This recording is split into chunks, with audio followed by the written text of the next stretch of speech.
Велика Британія передала Україні 6 одиниць зенітно-ракетних комплексів Stormer HVM для протиповітряної оборони військ на невеликих відстанях та висотах. Elvis Stormer – сучасна військова броньована машина виробництва британської компанії Elvis Whiskers. Stormer HVM з'явився ще у 97-му році, і його основною відмінністю від інших ЗРК є відсутність радіолокаційної станції. Огляд повітряного простору здійснюється всеракурсною оптичною станцією із системою розпізнавання цілей. Наведення ж відбувається за допомогою прицільного модулю з тепловізійним та лазерним каналами.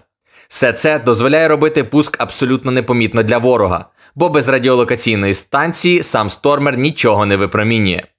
Пускова установка розрахована на 8 ракет Marlet або Starstreak, дальність стрільби якими становить до 7 кілометрів. Фактично, найближчим аналогом цього ЗРК в українській армії є Стріла-10. Але можливості знищувати русню у Stormer HVM за рахунок тепловізора, системи наведення та сучаснішим ракетам набагато вищі. Фактично, Stormer HVM може посилити передній край оборони наших військових та забезпечити захист від ударних вертольотів та штурмовиків рашистів. Екіпаж – 3 людини.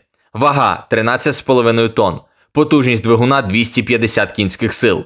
Максимальна швидкість – до 80 км за годину.